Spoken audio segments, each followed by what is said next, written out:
everyone. My name is Acacia Borbum, and today I will be telling you all a little story about the time I was kicked out of Spain and then resorted to living in an abandoned farmhouse for not one, not two, but 4 months in lockdown.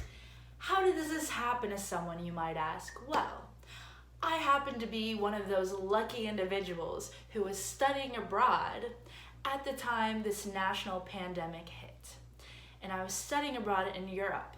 As you all might know, was like one of the second largest COVID case place aside from China when it first started. And so Europe started in Italy, went to Spain, the rest of Europe, France, everywhere. And they're like, you have to go home right now. You have to find your own way home right now. You have to buy your own ticket right now. So frantically, I was up until like 5 a.m. looking through airlines, trying to see who was accepting international travel, being that Trump's travel ban was in full effect at the time. So very few airports in the US were even accepting international travel. And I was thinking, I might get stuck here. I might get stuck here and be forced to pay for my own housing, aside from all that I've already invested in this study abroad experience. And I really didn't want that to happen. So luckily I did find a ticket to Chicago. However, it was like triple the price. I was just grateful I found one, to be honest with you.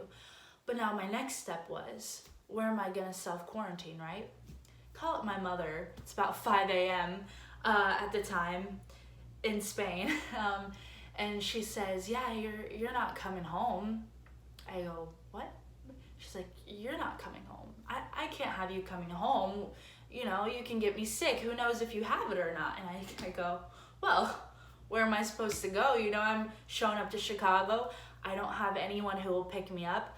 My family members won't pick me up. I don't have a car. So I was like, what do we do?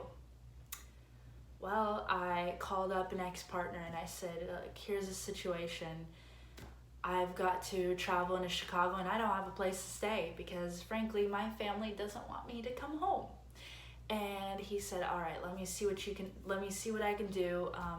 He's a very trusted partner of mine. And I was really grateful when he called me back with the news that his uncle has an abandoned feed mill where they keep a house nearby with storage from the feed mill. They kept chickens in there for a while. They moved stuff in there when the whole city was flooding. This house has a lot of history. And he's like, it's not really livable, but we can make it so. And I thought, you know, this is better than nothing because right now I am homeless.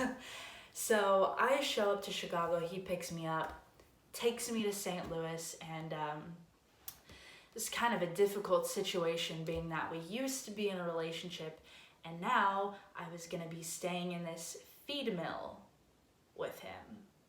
Yes, with him. Because he tried to go back to work and they say, oh, you picked up someone who was in Europe from the airport who might have COVID? You can't come to work. You need to self-quarantine with them. And so he did. And we ended up living with each other for not one, not two, but 4 months.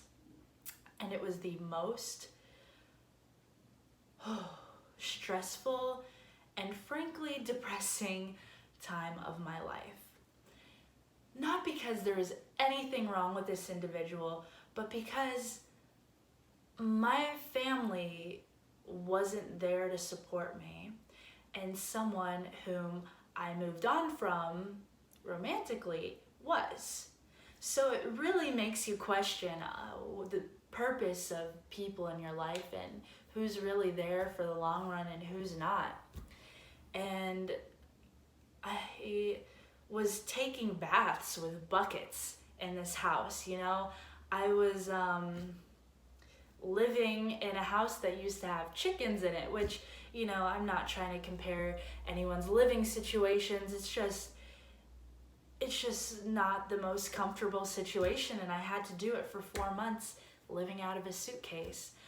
So it really, really caused me to learn a lot about myself and find other modes of expression to kind of keep me from going crazy, to be honest.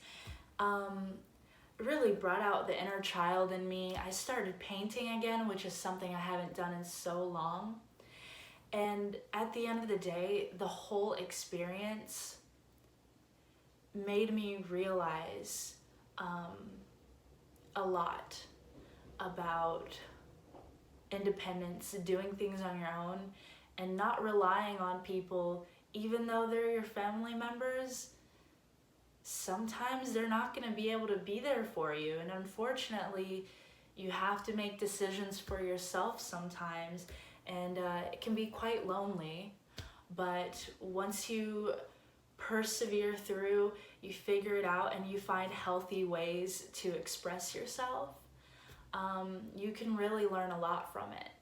And it was very transformative for me. So, to be honest, I am so grateful for the experience of being self-quarantined in a farmhouse. And it honestly changed who I am to this day. So, that's my story. Thank you so much for listening.